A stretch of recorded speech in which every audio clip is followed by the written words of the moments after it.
Ei, gente, boa noite. Sejam bem-vindas e bem-vindos aqui em uma live Balaiar. Estamos na nossa última semana de lançamento.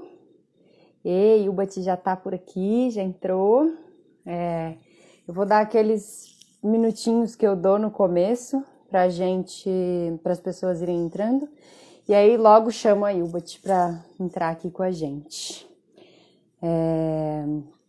Bom, essa semana, como eu falei, tem live segunda, quarta e sexta, e aí segunda que vem a gente encerra com a nossa live de lançamento da Balaiar, para vocês tirarem todas as dúvidas de vocês e para tudo dando maravilhosamente certo, a gente já sai com um grupo fechado de apoiadores para a gente começar juntas e juntos, com alegria e coragem, a experimentar esse convite ousado que estamos fazendo para vocês e maravilhoso da criação de uma comunidade que sustenta ações regenerativas no mundo, né? Então, para quem quiser saber mais da Balaiar, tá chegando por aqui, não sabe o que é, a gente tem um vídeo no nosso IGTV que chama Balaiar, Expressões da Terra, lá conta um pouco mais, é um vídeo bem lindo, artístico, que o Rafael Ducur deu pra gente de presente, com Bianca, com mais um monte de gente, um vídeo lindo.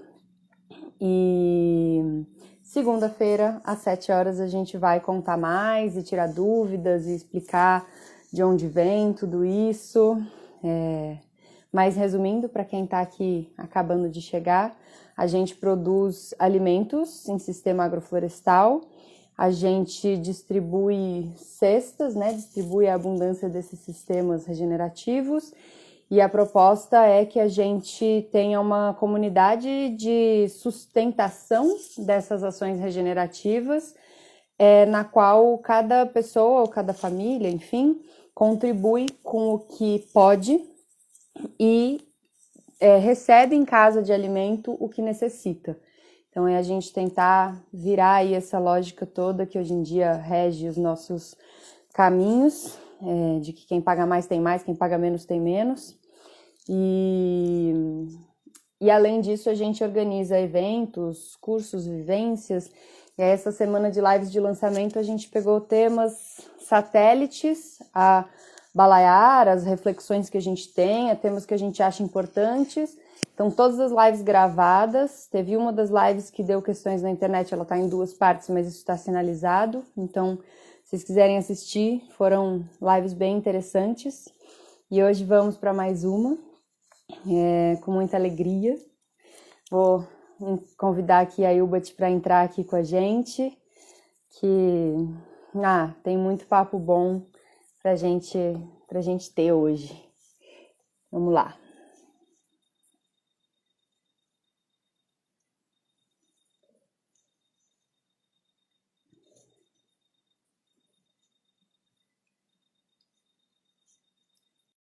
E que alegria receber Ilbati para esse papo aqui com a gente. Ei, mana! Oi! Que bom! Oi! Tudo certo Tudo por aí? ótimo. Pergunta pra galera. Galera, vocês estão ouvindo eco ou não? Pode ser só eu. Eu tô ouvindo a minha voz no retorno aí. Talvez se você tiver um fone, ajude, mas Eu tô de vamos ver. fone. Talvez a galera. Então pronto. Então, tô até curiosa. Mas ótimo, aí quando eu botar no mudo o microfone já funciona. Tá perfeito. Ei, Ubati! Viva! Quanta saudade! Viva! Como você Pois tá? é, eu tô bem. E vocês? Coisa boa, tô Saudade boa de todos também. vocês. Um beijo em cada um. Cada um. Muita gente querida aí, tô vendo aí. A Bia, um monte de gente aí. É... Bom, amigo, bora começar então esse papo bom. Vamos. Quer começar contando pra gente um Conte. pouquinho quais caminhos te levaram, assim, quais caminhos você percorreu para chegar onde você tá hoje? E onde você tá hoje? Tá bom. Então, para quem não... Boa noite. Meu nome é Ilbati Rodrigues, para quem não me conhece. Eu sou preta, mulher e nordestina, né? Digo que estou comendo cuscuz em São Paulo. Eu sou do interior do Rio Grande do Norte, de uma cidadezinha chamada Ipanguaçu, que é um nome tupi, que significa Ilha Grande. E é engraçado, né, rememorar essa história, que hoje à tarde eu estava pensando nisso, né? Minha cidade é uma cidade essencialmente agrícola. E aí, essa pergunta que você fez, né? Quais caminhos que eu percorri para chegar até aqui, como que foi? Eu fiquei lembrando disso, porque eu lembro que quando eu fui fazer a inscrição no vestibular, a gente viu 3 cursos, assim, né? Eu fui com minha tia, em 2008, e aí a gente falou, ó, tem engenharia de pesca, agronomia e zootecnia. E aí, tipo, a gente já dissociou, tipo, já saiu de outras possibilidades de curso, né? Porque ali a nossa região é cidade pequena, de agricultores familiares, família de agricultores também, de professores e tal, enfim. Fiquei com agronomia. E aí, a partir daí, começa toda essa trajetória, né? Então, passei no vestibular, fui morar em Mossoró, que é a segunda estado, né? E fazer o FES, Universidade Federal Rural do Semiárido. Formei em agronomia e aí vim para Botucatu para fazer mestrado e atualmente estou na reta final do meu doutorado, né, trabalhando com plantas alimentícias não convencionais e flores comestíveis. Mas trabalhei também trabalho com sustentabilidade de sistemas de produção, de hortaliças, tudo envolvendo essa área das plantas hortícolas, né? Durante a minha graduação, eu trabalhei num projeto chamado IBET, juntamente com uma amiga, e assim, isso há uns quase 10 anos atrás, a gente distribuía cestas de vegetais, assim, hortaliças, né?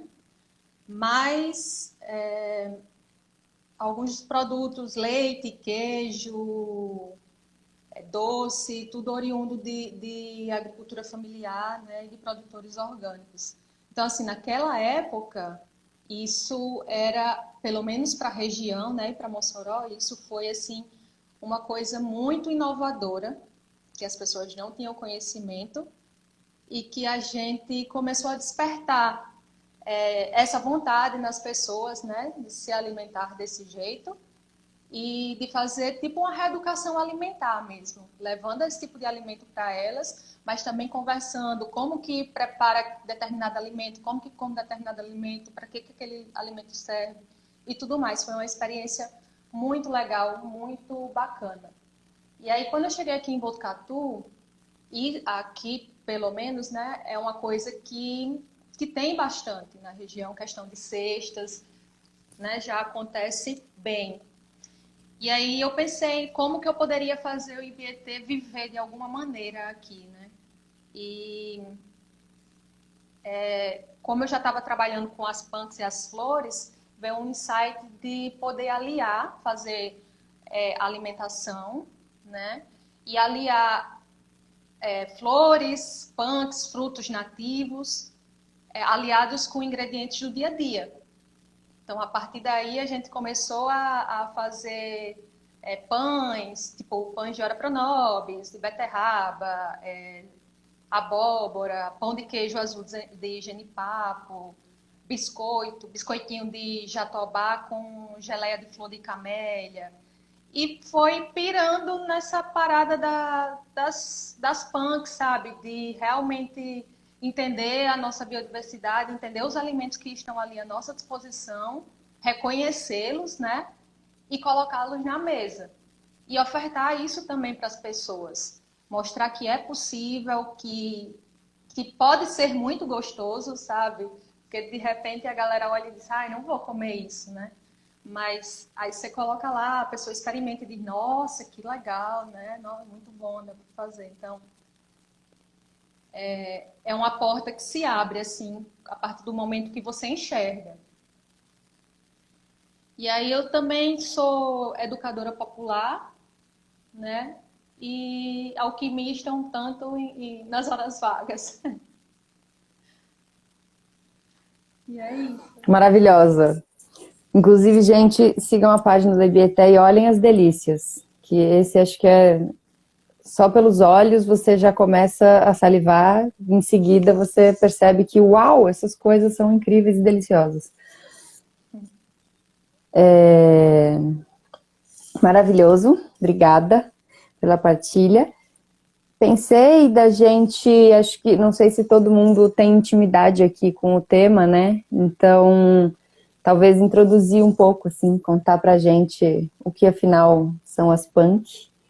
E acho que se quiser emendar já no papo do porque elas são tão importantes para a manutenção da biodiversidade. E só um aviso, galera, eu desativei os comentários porque estava um pouco travando e aí dizem que melhora. Então, coloquem suas perguntas, o que vocês forem dizer, no quadradinho, balãozinho com uma interrogação, tá? Que aí eu vou fazendo aqui. Então, só para vocês saberem quem tá aí, por que eu desliguei. Tá. Então, eu vou começar assim, falar de biodiversidade e de punk, né? É também falar de preservação, de história e, sem dúvida, de alimentação. Então, o Brasil, né, que é um país diverso, um país plural, tanto em espécies vegetais e ambientalmente, mas não só, né? Ele é diverso também etnicamente e culturalmente falando.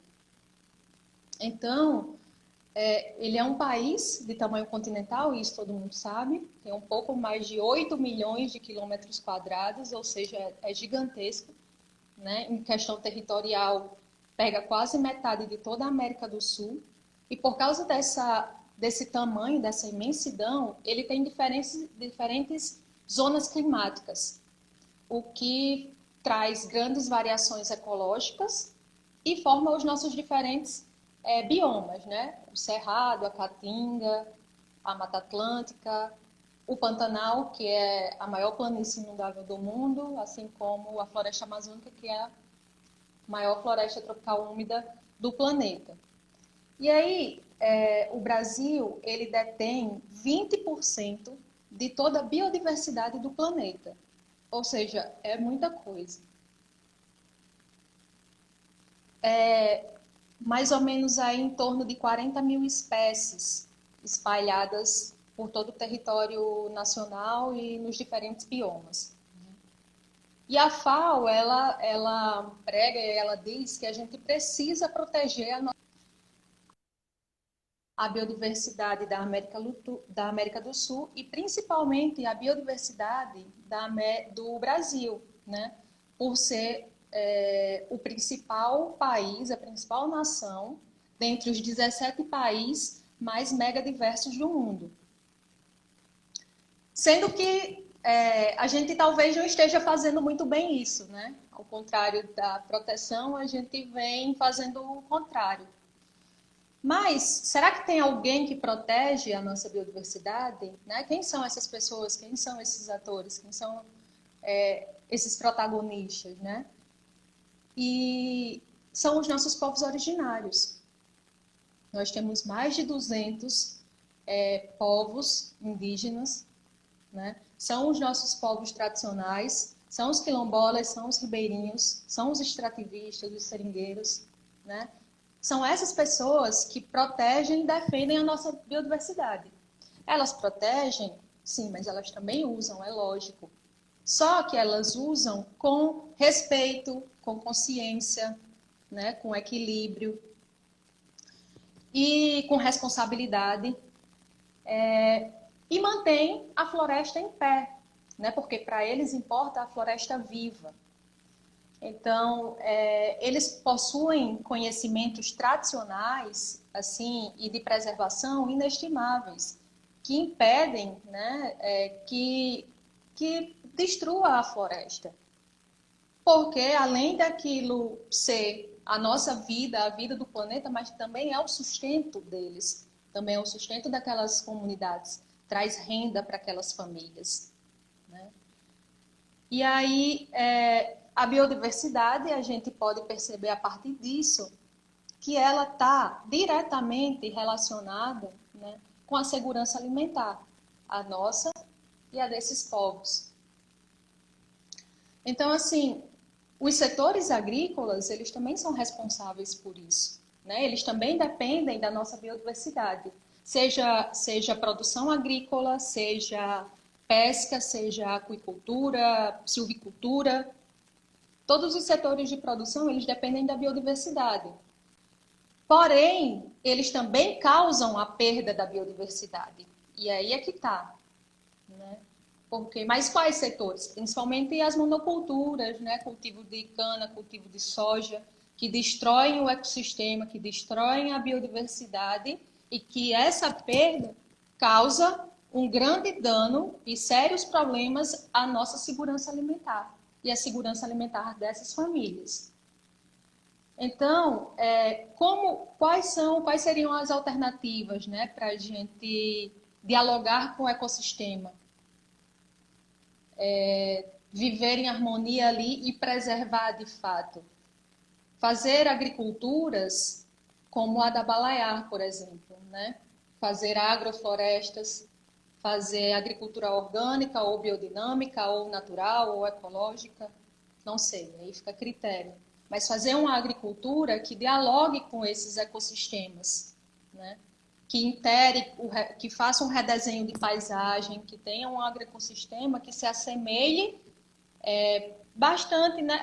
Isso é uma ideologia, talvez, uma utopia, não sei, mas que a gente está caminhando, mesmo que a passos lentos, para que esse sistema se assemelhe, né, ao da floresta e que a gente possa dialogar com tudo isso que está posto.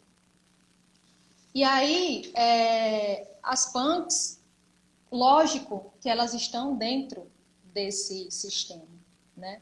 As punks compõem a vegetação, mesmo que a gente... geralmente as pessoas acham que as punks é uma coisa nova, né? Que, o Quinupe, por exemplo, eu coloco o Quinupe porque é a figura que todo mundo conhece, assim, descobriu a roda e, nossa, as punks. Mas não, isso é uma coisa... né, que vem dos nossos ancestrais, dos nossos antepassados, e está aí desde sempre. E espero que para sempre também. Nossa biodiversidade,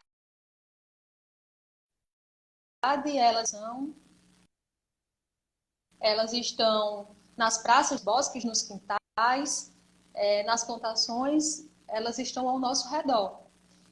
E para quem não sabe, né, as punks, elas fazem parte de um grande grupo, onde estão inseridas frutas, raízes, hortaliças, sementes, grãos, flores, algumas, né, dentro de um contexto tradicional, muito dentro de um contexto tradicional regional, porque às vezes o que é punk aqui não é punk aí, né? E assim, punk, ela tem uma riqueza de diversidade gigantesca que a gente precisa conhecer ou reconhecer, né? Saber identificar e colocar, trazer isso para a nossa mesa, para a nossa alimentação, para o nosso dia a dia. Então, assim, como diz Câmara Cascudo, né? Ele fala que as punks, não as punks em si, mas sim nesse contexto, porque ele fala da alimentação e ele diz que a alimentação ela está diretamente relacionada à formação do nosso país e do nosso povo.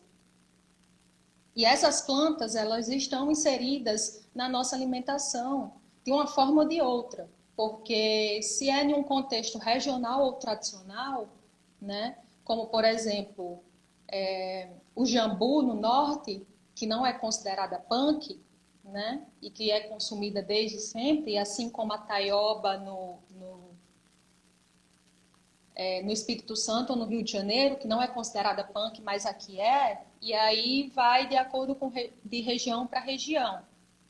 Então, o Brasil, que é um país miscigenado, né? E romantizar o termo aqui não é a questão, porque a gente sabe muito bem a que custo que isso ocorreu, né? Custo de violência, de extermínio, de perseguição de povos indígenas e africanos. Porém, assim como o país miscigenado, a nossa alimentação também é biodiversa. E a gente precisa se apropriar disso, né? E fazer uma alimentação decolonizada. E o que seria essa alimentação decolonizada, né? Se nós repararmos, o nosso café da manhã as nossas refeições em si é uma alimentação do colonizador, né? Tipo, quando ao longo dos anos, nas expedições, eu falo que eles trouxeram verdadeiramente uma arca de Noé, né? Porque trouxeram gado, cabra, galinha, ovelha, porco, leite e seus derivados, sal, açúcar, café. Então, assim, o que é que a gente toma de café da manhã? Pão, manteiga, café, leite, né? E isso é um alimento do colonizador. O trigo foi trazido, o café foi trazido e tudo mais. Então, eu não estou dizendo para ninguém aqui parar de tomar café, nem parar de comer pão. Mas só para a gente expandir o olhar e entender que a gente tem muito mais que isso, sabe? Que a gente tem uma diversidade imensa e que a gente pode colocar ela na mesa.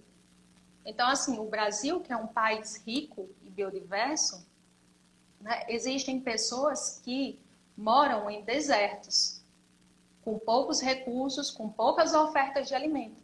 E existem pessoas aqui no Brasil que moram ou vivem em desertos alimentares, né? Nós temos mais de 30 mil espécies comestíveis, mas a base da nossa alimentação, nós comemos ao longo da vida toda 20 espécies. Então, olha essa diferença aí, olha o quanto de diversidade que a gente tem, o quanto que nós podemos inserir e a gente só se alimenta de 20 espécies.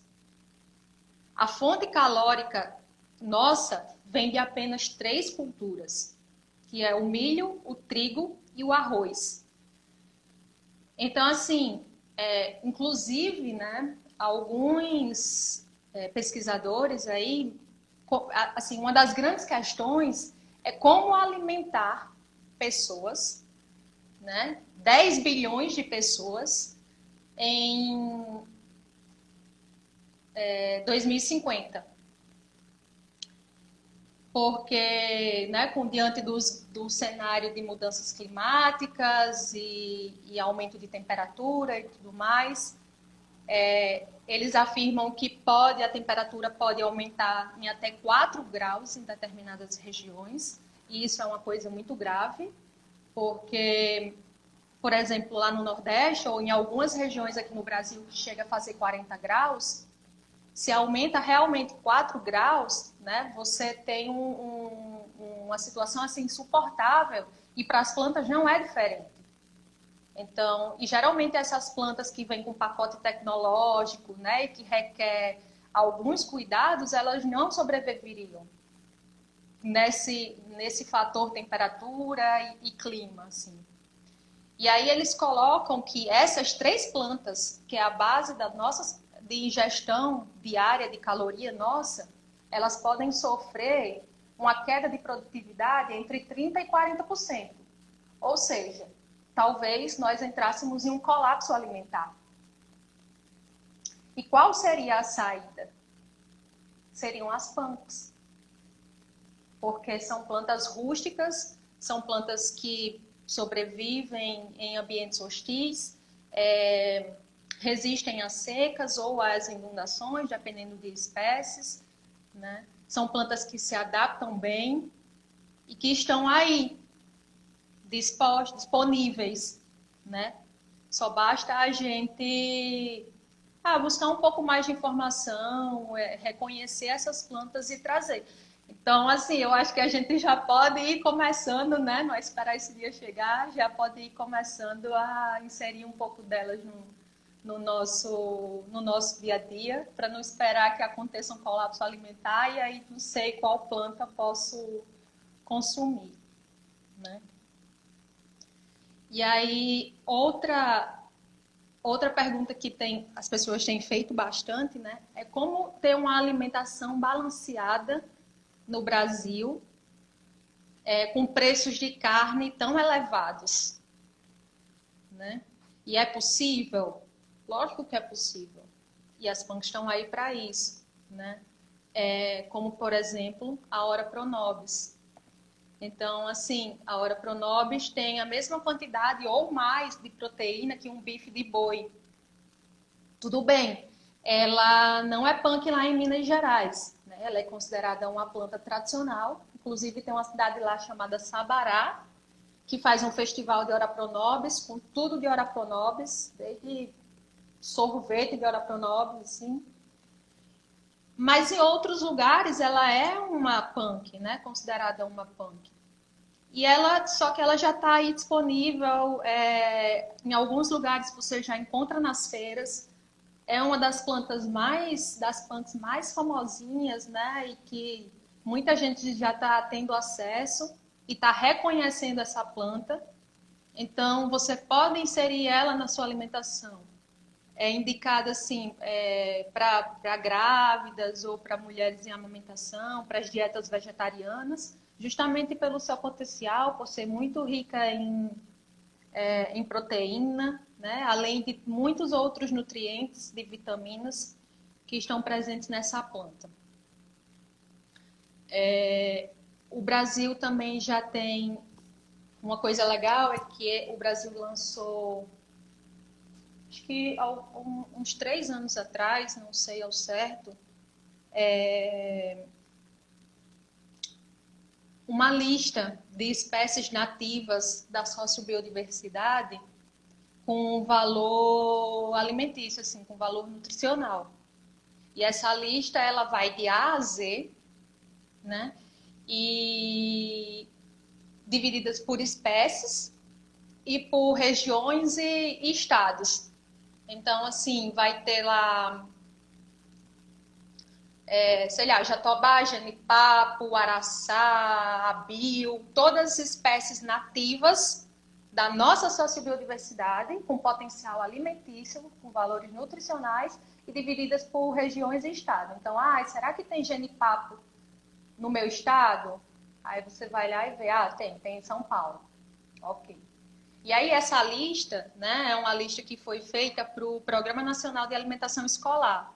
Então, ela tem um intuito de entrar com essas plantas dentro das escolas, né, para colocar na merenda escolar dessas crianças, assim, como uma forma também de enriquecer a alimentação delas, né, e de propagar e de também ajudar os agricultores que têm essas plantas nas suas propriedades, fazer essa coleta e preservar, principalmente preservar, né, essa biodiversidade.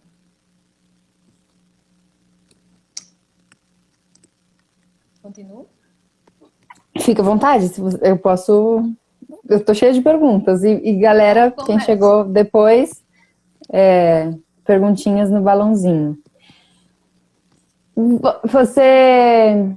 Acho que são duas que ficam mais. Uma do que eu ouço falar, as punks, elas têm, no geral, um valor nutritivo que é até mais alto que as plantas que a gente costuma consumir, né? Que a gente costuma comer. E elas são rústicas, né? Elas são espontâneas no geral, elas têm um trato agrícola mais rústico. Por que você acha que elas foram tão esquecidas, abandonadas enfim, é isso. Você acha que é pelo ponto que você levantou da história da nossa alimentação colonial ou você vê algum outro ponto? Não, eu acho que é por isso, pelo nosso processo de modernização. Eu acho que a gente chegou num ponto que foi... Porque, assim, se a gente for pegar do ponto de vista histórico de alimentação, né? Por exemplo, quando os colonizadores chegaram aqui, os portugueses, né? E eles já traziam consigo já os africanos como cativos, como escravos, eles também trouxeram cozinheiras, né? Que já dominavam esses ingredientes, né? Já dominavam, tipo, açúcar, sal, outras coisas que não existiam aqui, por exemplo. Inclusive, tem até uma lógica indígena e africana que fala que a comida é para a gente comer quando se tem vontade, na verdade, e se saciar, né? Quando os portugueses chegaram aqui, isso acabou porque começou a ter um docinho ali, sabe? Um belisco. E aí você tira essa lógica de comer para se alimentar em si ou só quando precisar, né? Então, essas plantas que eu citei, por exemplo, quando eles chegaram aqui e eles não tinham a diversidade, na verdade, os ingredientes que eles tinham lá, eles precisaram substituir, né? Então, os espinafres foram substituídos pelas nossas taiobas, amêndoas e castanhas foram substituídas amêndoas e pinhões foram substituídos pelas nossas castanhas. Oiti, que é uma planta da nossa biodiversidade, mas ainda assim considerada de pobre, ou que as pessoas não dão muito valor, naquela época era feita com calda de vinho, né? Então perceba que esses alimentos, eles eram utilizados. Só que aí, com esse processo de modernização, com as coisas que eles foram trazendo, né? Implementando aqui até o nosso coentro e salsinha e cebolinha não são nossos, né? Não são nossos, assim. A gente usa muito na nossa culinária, mas é uma planta exótica. Então, a partir desse processo e de coisas que foram entrando no nosso país, no nosso território, a gente foi perdendo muita coisa. E acabou que esse tipo de alimentação foi virando uma alimentação de pobre, ou uma alimentação desvalorizada, ou que ninguém quer comer, né? E aí as coisas foram se modernizando até a gente chegar num ponto que isso saturou. E aí a gente precisa fazer o caminho reverso, né? Então a gente está voltando para uma alimentação mais natural, para um cosmético mais natural, para uma roupa mais natural, para uma vida mais natural e tudo mais. Então, na verdade, o Knoop até nem gosta de falar que é um resgate. Mas eu acredito que é um resgate, sim, sabe? É um resgate de história, é um resgate de cultura, é um resgate aí múltiplo de muitas coisas e que chegou, acredito que antes tarde do que nunca, né? E que a gente precisa realmente fazer esse movimento. Esses dias eu participei de um trabalho, né, com as meninas do Lab Secreto, foi um curso de antotipia. E foi muito legal. Vou comentar isso porque, assim, nesse sentido da sua pergunta e de fazer esse resgate, antigamente, né, por exemplo, nos cosméticos, eram utilizados lá na antiguidade, os egípcios utilizavam carvão, um pó preto, misturado a alguma gordura animal, algum óleo vegetal, para fazer delineador, né? Utilizava malaquita, não lembro agora o certo, para ser sombra e tal. E aí, se você perceber os cosméticos naturais de hoje, usa exatamente a mesma coisa. É carvão ativado com óleo de coco para fazer um delineador. Né? Você não precisa mais de aqueles 1000 ingredientes que tem lá nos rímels convencionais, nos delineadores convencionais, para fazer um produto. Então, perceba o quanto que a gente está fazendo o caminho inverso de novo. E isso em todas as questões, principalmente, assim, no meu ver, né, na alimentação. Então, eu acho que realmente é um resgate e acredito que isso tem a ver com um fator histórico, assim, muito forte. Uhum. E você vê, pergunta agrícola, assim, um potencial de cultivo? Você acha que pode ter a ver com isso, assim? Você acha que tem potencial de cultivo proposital, né? Porque atualmente a gente tem punks, assim, agora começa um movimento, né, de plantar punks e produzir punks. Uhum. Você acha que a maioria delas tem esse potencial? Claro. Pensando em... Eu acho que, assim, a maioria, hoje em dia, você fala para plantar hoje em dia, atualmente, assim, trabalhar com plantas? Isso, o potencial, assim, de reprodução dela, se é fácil pegar semente, se é fácil produzir, assim, Você acha que é falta de interesse ou você acha que tem algumas espécies que são mais complexas mesmo de Sim, sim. Algumas reprodução? elas são mais difíceis porque ainda não são plantas algumas não são plantas totalmente domesticadas, vamos dizer assim, né? E tem outras que sim. Então, isso aí vai variar de espécie para espécie. Tem muita gente já fazendo Acho que começou, não sei se é pra mim, não sei se é o meu fone. Adão. Isso. Vê se isso. foi. Se Melhorou? quiser até tentar. Melhorou? Foi? Melhorou. Parou. Vai lá, pode falar. Desculpa, tinha parado de te ouvir. Imagina. Eu acho que tem algumas espécies, tem muita gente até já trabalhando com isso e fazendo experimentos nas hortas urbanas, por exemplo. Tem muita gente em São Paulo trabalhando com tipos de punk e tentando desenvolver assim, sementes, testar as sementes. E tem dado certo. Tem outras que são bem mais difíceis, mas eu acredito que uma grande parte delas você consegue cultivar facilmente, assim, sabe?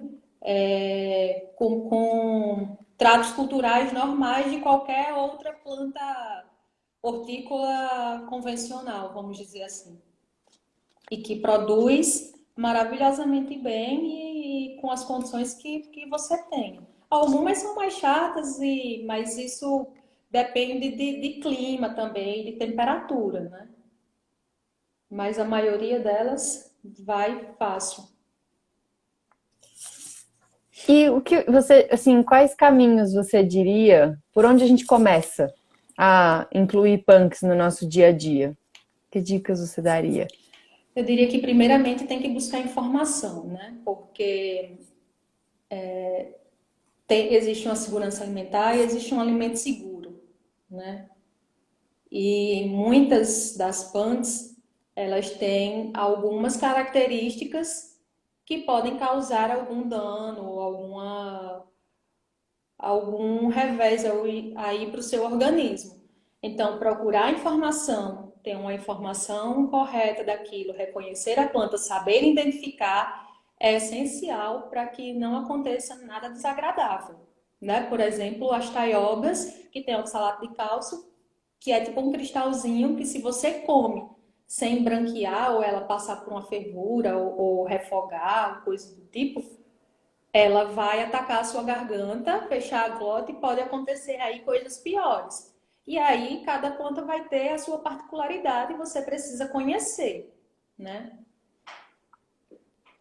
Então, deixa eu ver aqui quais eu posso dizer assim que são tóxicas, não tóxicas, mas aí vai algumas podem comer a folha, outras podem comer a raiz, outra pode comer as flores, folha, raiz, e você precisa de fato conhecer qual planta você está utilizando. Posso procurar algumas aqui para falar para você. Você tem visto isso? Assim, acho que eu vejo esse ciclo, né? De que as pessoas querem consumir punks, mas elas não encontram. E aí, como elas não encontram, como não, os restaurantes, as produções, as hortas acham que não tem demanda. Então fica esse ciclo de eu não encontro, então eu não como, eu não planto porque ninguém quer. E então você tem visto, assim, iniciativas, restaurantes, hortas, agroflorestas que estão começando com essa iniciativa, assim? Sim, as pessoas estão despertando bastante, principalmente o agricultor, porque está tendo, minimamente está tendo uma demanda, né, para essas plantas, assim. Então, aqui em Botucatu, por exemplo, já tem alguns agricultores que comercializam, né?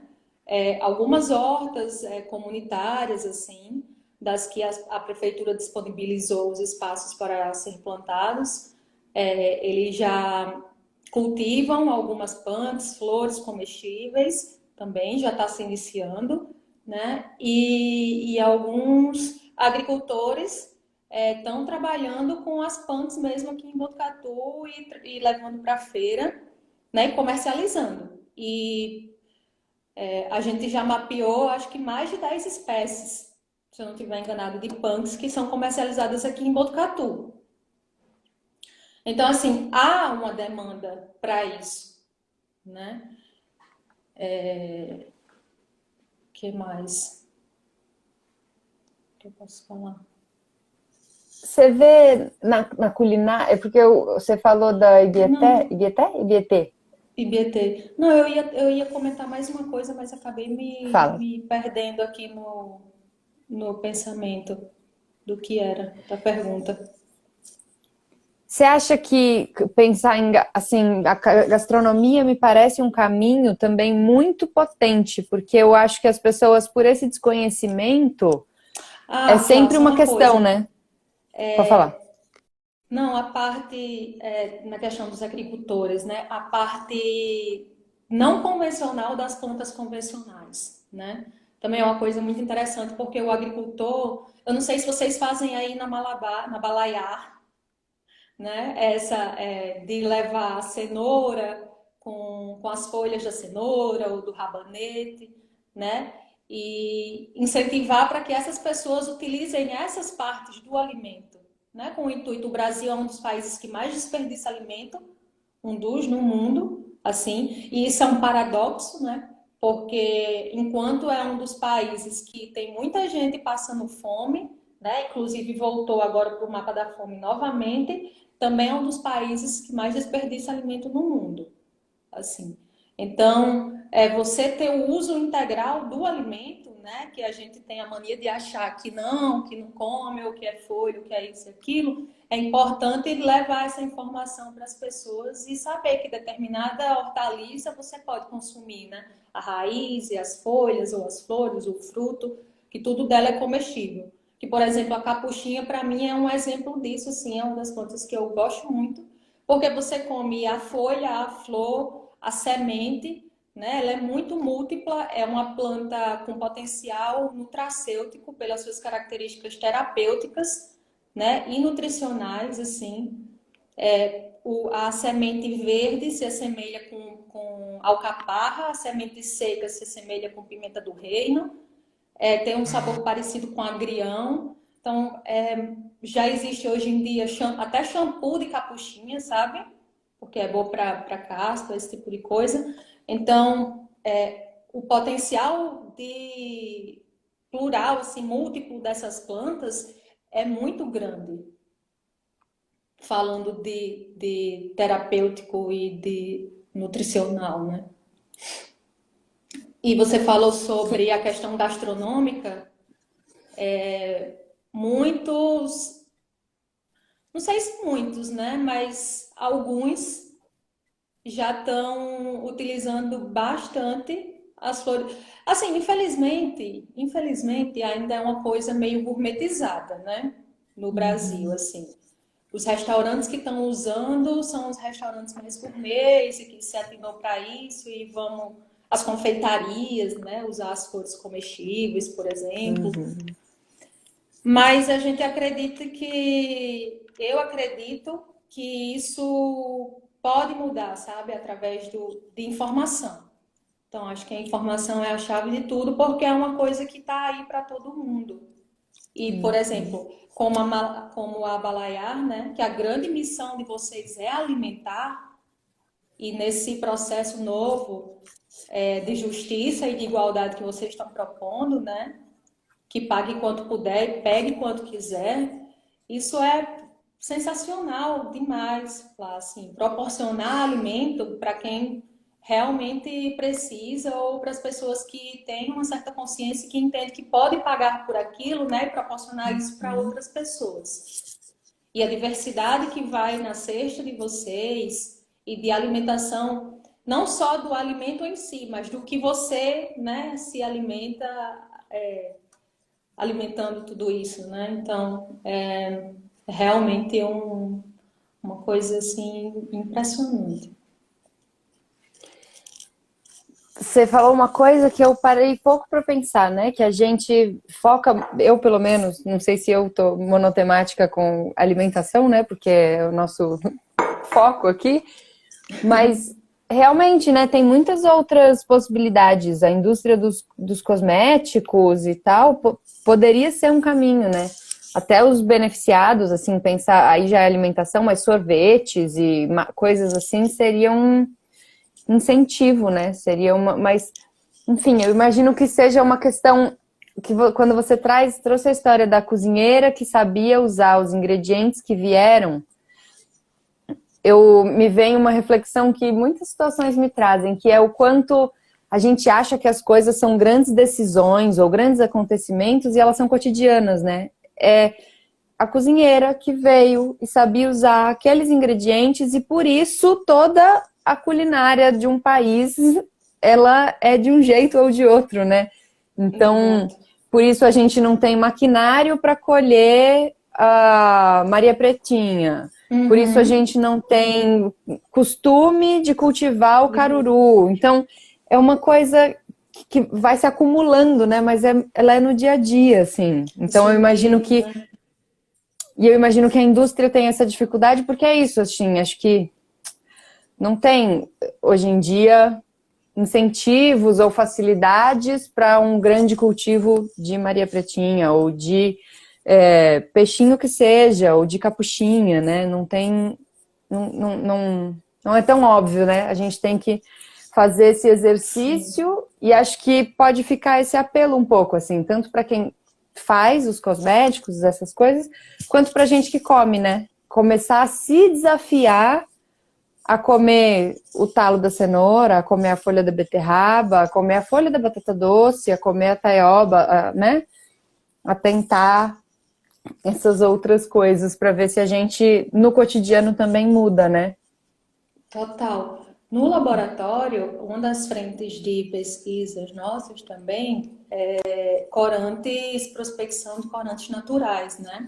Oriundos de flores comestíveis e alguns de frutos nativos. Então, isso tanto para a indústria têxtil ou alimentícia e cosmética, né? Então, já tiveram alguns testes lá no laboratório que a gente viu que é perfeitamente possível, né, ter corantes naturais de diversificar as cores, né? Porque hoje em dia a gente só tem no mercado 2 tipos de corantes naturais: o açafrão e o coloral, que é de urucum. Então, tem uma dificuldade muito grande de se conseguir diversidade de cores a partir de plantas, né? Por conta de estabilidade, de pH, da cor não se manter e tudo mais. Só que já tem muita gente pesquisando aí e vendo que é possível. Inclusive, né, a Flávia Aranha lá, que é uma das que usa os corantes naturais para tingimento têxtil, assim, é uma coisa absurdamente maravilhosa, né? Muito lindo. Alguns testes que a gente faz com genipapo para tingir tecido já deu certo. Com genipapo para tingir alimento, né? Ele é maravilhoso, é um tom de azul muito bonito. E tá tentando alguns testes para usar o genipapo para tingir cosmético. Mas aí, né, um passo de cada vez. Mas mesmo assim, um movimento muito bonito e muito importante. Acho que é o que você trouxe no começo. Para mim, eu lembro que o dia que essa ficha me caiu foi um caramba, porque dos dados que você trouxe, né? 30 mil espécies comestíveis, a gente come 200, é isso? 20. 20, olha só, já seria absurdo se fossem 200. Nós temos menos de 1% de aproveitamento, é 0,06. Esse dado é muito impressionante, porque quando a gente fala, né, acho que por isso Punks é um tema satélite da Balaiar e de tudo isso, da regeneração, né? Quando a gente fala numa agricultura regenerativa, a gente fala em biodiversidade. Biodiversidade são muitas espécies convivendo, né? Você olha uma floresta, que é um espaço em equilíbrio, um espaço abundante, aqui, né, onde estamos, nos trópicos, ele é muito diverso. E como é que a gente faz para ter espaços assim, sendo que a nossa demanda, quando a gente vai no mercado, é por 20 espécies? E sendo que Exato. é isso, 80% das calorias vem de 3, 5. Então, assim, o quanto a gente, de novo, esse cotidiano que é capaz de mudar todo um ecossistema, toda uma biodiversidade, todo um espaço, né? Toda uma paisagem, porque a gente se colocar, né? Acho que como atores e atrizes desse Sim, espaço biodiverso, né? Entendendo que os nossos hábitos, desde aí o que eu estava falando que uau, desde a comida que eu como até o cosmético que eu uso, a roupa que eu uso, tudo isso. E claro, o mais lindo das punks é que elas são acessíveis, mesmo que a gente queira não fazer elas serem acessíveis, elas são, né? Porque sim, uma roupa com tingimento natural, um cosmético natural, ele já envolve toda uma cadeia que sim precisa ser valorizada, não tem subsídio e a gente precisa, enfim, muitas vezes ela é inacessível. As punks não, né? Elas estão na exato. calçada, elas estão por todos os cantos. E você percebe que é um grupo, né, que ela engloba vários setores da nossa vida, assim, da indústria, né? Eu já falei indústria têxtil, alimentícia e cosmética. Três indústrias importantes aí que movimentam muito, né? Então, e assim, talvez desfazendo um pouco do que eu disse, não, que de Knupp, né, que inventou a roda e tudo mais, mas de certa forma, ele, né, sem dúvida, é um dos grandes responsáveis por trazer esse tema e colocá-lo na sociedade novamente. E fazer com que a gente esteja tendo esse tipo de debate, né? Porque ele foi muito feliz nesse trocadilho, né? Nesse acrônimo, assim, a punk que caiu na boca do povo, na graça, assim, e todo mundo quer saber o que é essa planta, o que essa planta faz, o que essa planta tem, então, o povo está comendo, eu quero comer também, onde que tá? E é muito simples, né? Elas estão aí. A gente precisa só reconhecê-las. E tem muito material disponível já tem muito material na internet de fontes seguras, sabe?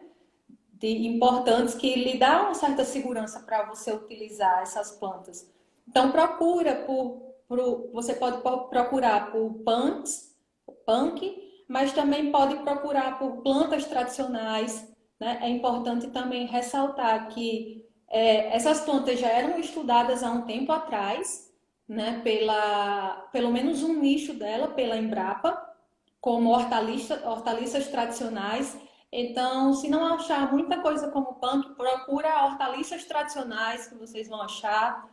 E se quiser fazer uma pesquisa mais ampla, assim, edible plants ou wild plants, que vai ter muita informação, que dá para você ter uma segurança mínima ali para consumir essas plantas. É importante também frisar que, porque depois que a pessoa começa a reconhecer minimamente as punks, você vira o louco das punks, né? Então você vê uma na calçada, você quer carregar, você vê um negócio ali, nossa, é punk, vou levar. Então presta só atenção de onde você está coletando essa planta, né? Se não vai ter nenhum resíduo, ou se aquele lugar ali vai passar um cachorro que fez cocô, fez xixi, por exemplo, né? Não está seguro. Então, se quer cultivar, se quer comer essa planta e ela está num lugar que você consegue coletar, leva para casa, tenta reproduzir, tenta plantar e depois você come com segurança. Ou, né, busca pegar essa planta de um lugar que seja mais viável possível, assim, de ambientes, né, mais limpos, falando nesse sentido. A Liva C Foto falou algo nesse sentido que você falou do Knupp, né? Ter popularizado, que no MasterChef eles popularizaram. Você populariza e elitiza ao mesmo tempo, mas ao mesmo tempo Exato. você bota na boca do povo, né? Isso é muito legal. A gente até, de certa forma, vibra, sabe? Quando essas plantas aparecem nesses lugares. Porque é Uhum, exatamente isso que você falou, né? Você populariza e você elitiza ao mesmo tempo. uhum. Porém, você está jogando ali para as pessoas, de certa forma, saber que existe. Né? E isso Uhum. já é muito bom, porque aí cada um vai atrás e diz, eu quero comer isso aqui, eu vou fazer por onde, vou procurar onde tem. Ai, meu vizinho tem, eu vou pegar uma muda com ele. E vai desmistificando que isso é uma coisa só para quem tem grana, sabe? Porque não é. É uma coisa nossa, Uhum. literalmente nossa, assim. E um processo que pode ser muito um processo de conexão, né? Você andar, mesmo que não seja para comer, porque você entendeu que no meio da rua, da calçada, o cachorro pode ter feito xixi em cima, mas, putz, é o que você falou de virar a louca das punks, né? É um processo tão bonito, aí você vai olhando e falando, caramba, isso come, isso come, isso come, olha aquilo ali, olha aquilo. É muito bonito, é uma reconexão mesmo, muito bonita, né? Muito, é muito legal. Tem muita gente que fala isso assim, de que, nossa, agora eu passo pela rua e observo tudo, né? E observo tal planta Uhum. e se ela pode comer e o que é que eu posso fazer com ela. E isso é para além, né? Porque além da alimentação, ali vem um sentimento também de preservação, né? Uhum. De poder manter aquilo em pé. E aí a gente volta lá para o começo, né? Nós também somos essas pessoas que protegem. A partir do momento que a gente enxerga isso, que a gente tem essa consciência, nós também nos tornamos esses protetores, né? Uhum. Para manter essa biodiversidade em pé. E que bonito se colocar nesse lugar, né? E as punks é um convite feito para todo mundo, né? De ser guardião disso tudo, né? Uhum. Sim. Ai, gente, que lindo! Que lindo! Pessoas aqui falando coisas lindas, que sonham com um mundo melhor ao escutar a gente. Acho que você vê os comentários também. E nosso tempo está chegando, galera. Se vocês tiverem perguntas, enfim, alguma coisa, alguma contribuição aí, é a hora de vocês escreverem, se quiserem, que são quase 8.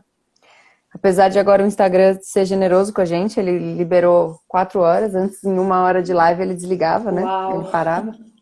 É, Eu tava achando mas assim a gente. que era isso. Não, parece que aumentou. Eu na primeira live, bom, você viu, a primeira live com o Carlos, passamos Ah, bastante sim, desse tempo. Eu achei que fosse desligar, não sim. desligou. Grata Ai, Flor, surpresa, tem mais então. algo que você queira contar pra gente, ou algo assim, enfim? Não, acho que é isso. Eu acho que as plantas, os vegetais, né, eles têm um potencial muito, muito rico para o nosso organismo em si, assim, sabe? Não só para todo o contexto de biodiversidade falando, mas que ela traz muito mais que isso. E se falando em saúde, né, que é uma coisa que a gente está precisando tanto, se alimentar dessas plantas nos enriquece tanto e o nosso organismo precisa muito dela, sabe? E ingerir vegetais assim reduz muito problemas cardíacos, problemas cânceres, sabe? E reduz o número de mortalidade. Então, que a gente possa diversificar mais e mais a nossa alimentação, mas que isso também seja acessível para todo mundo, sabe? Porque às vezes é complicado a gente falar, ai, coma punk, ou ai, diversifique a alimentação, sabendo que muita gente não tem esse acesso. E é por Uhum. isso que eu tô aqui, porque eu acredito na Balaiar como ferramenta para que isso aconteça, entende? Que assim seja. Espero que tenha um monte de gente acreditando pra gente ter. Pra gente acontecer, né? Porque é isso. Precisamos de toda uma aldeia para para criar uma criança, Balaiar atualmente é uma criança. Que tá precisando de toda uma aldeia para ser criada. Ó, a Ibiaia Agrofloresta perguntou se você pode contar um pouco mais sobre as punk e a história delas em diferentes etnias. Eu não sou dessa área em si para saber falar da história dela nas diferentes etnias, né? Mas eu sei que elas possuem influência na alimentação desses povos. E aí cada povo vai ter uma planta ou algumas em si que tem essa característica, né? Esses dias eu revisei um trabalho que falava de